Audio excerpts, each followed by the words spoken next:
What's up, everybody? This video is going to be a two-parter. First, I'm going to show you how I got Zorin OS for my new laptop that I got. I needed one for school, studying and shit, and I need a lightweight portable laptop, so I got a small one or smaller one. And I'm going to install Linux and Windows side by side. So I'm going to show you first where I'm going to get Zorin from. Zorin is based off of GNOME or Ubuntu, basically. And yeah, the reason why I got this is because it's really good with the games like Steam and stuff. But and it's based off Ubuntu, and I don't like Ubuntu. So, anyways, we're gonna download it from here. Once we download that, then the next thing would be to use Rufus. If you don't have Rufus, download it. So what we're gonna use Rufus for is to make a bootable USB device. So from the downloads, wherever you downloaded the ISO, we're gonna make a boot disk. So that's my boot device, USB device. This is the ISO where I have it on my desktop. Hit open, hit start, let it do its thing. I always usually use ISO. Sometimes you have to do DD, but right now I'm going to use that. Yes, new versions, whatever. So I would say on this one, just hit yes, let it do its thing, and then we'll go from there. We're going to start it. Okay. Let it do its thing. Check for conflicting processes, which there shouldn't be. Yes, destroy all that shit and do your thing. Yeah, this takes a while, so yeah. Okay, so in this example, I have Windows installed on this computer, and it's taking up the entire space, the drive. This is an M2 drive, it's 1 TB. So 953 gigs are taken up entirely by Windows. I want to do a Linux side install, so I'm going to show you how to do that next. All right. Now this is where the ISO that I created is going to come in handy. I'm going to plug that into the laptop, and then I'm going to, when the laptop is booting up, I'm going to select a boot device. So I'll show you that what I mean in a second. All right, everybody. So in a lot of laptops, you have to hit F10 or F12 to get into the boot selection. In this one, I had to hit F12 to get into the boot select. So from there, we're going to hit the USB storage device, and that'll get the Linux part going. See, there we go. And then I'll tell you what to do next. Okay, so now that this thing is boot up, we need to use a program called gparted or any other program that will let you resize a partition. That's the key here.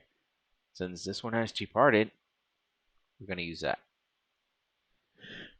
We're going to find the basic data partition, which is this one here. This one has 953 gigabytes available. Now I'm not going to take all the space away from there because I only want a small Linux install. I'll probably do like maybe 100, maybe 150 gigs at the most. Now I would say 200 gigs and leave everything else for Windows, so that way I can install some virtual machines and stuff in there as well. So to do that, we go to resize/move, and we can either slide the bar here, or we can type it in manually. So I would say we'll leave this around 267.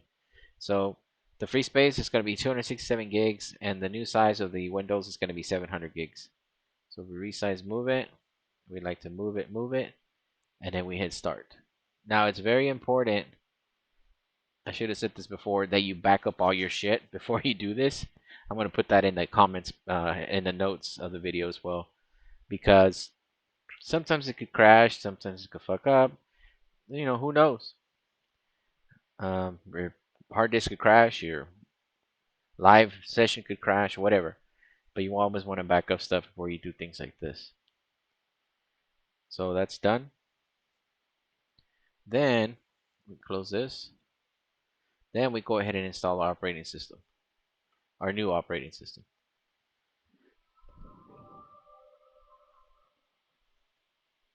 Continue. Yes, English, yes. For some of this stuff, I'm not gonna show, so I'm gonna skip this part where I put in my Wi-Fi information. So, in this part, you don't have to do this part. I went ahead and connected to my Wi-Fi, and I'm gonna go ahead and start downloading updates. So you don't have to do this. I'm gonna go ahead and do it because this is gonna be my daily driver. So I'm gonna go ahead and let this thing do its thing, and it will continue. All right. So in this part here, this is very important. Whenever you're doing the install, some of these things might say erase the entire disk or something else or whatever. It's very important that we click on something else or advanced. So we go to continue, and then we're gonna do the free space right there. You see it?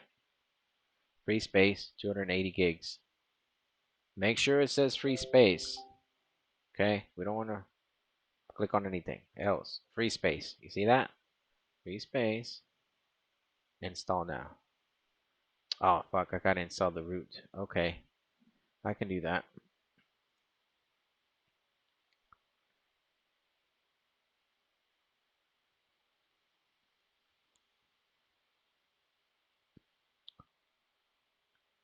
Alright, we'll do this manually.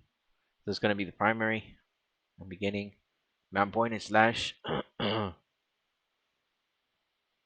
probably gonna be like, you gotta install freaking a swap, and you gotta do all this, and you gotta do all that.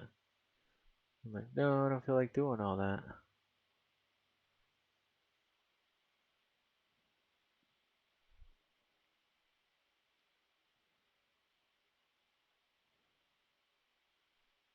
Okay, so go back to this.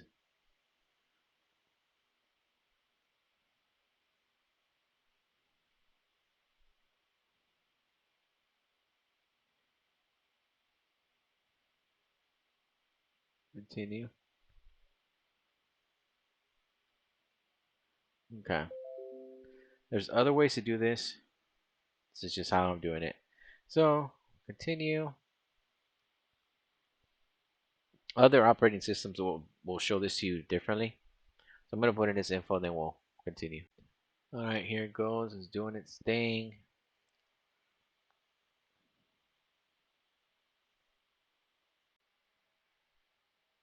Okay, it's almost done. It's in about 5-10 minutes, maybe. Yeah, maybe a good 5 minutes.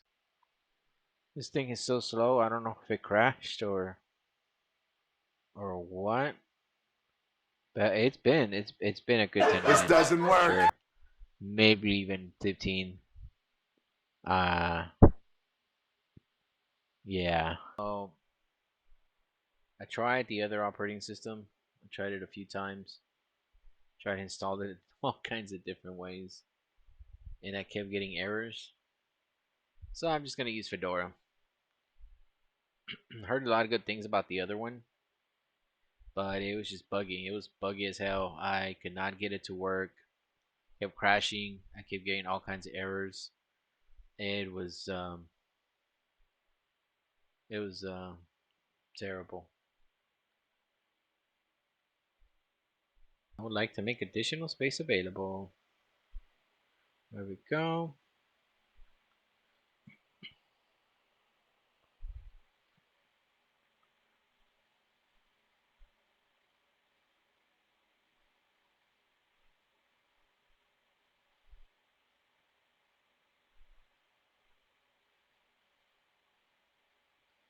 And it's that easy. I should have just done this from the beginning. That's it. That's how easy it was. You see how easy that is?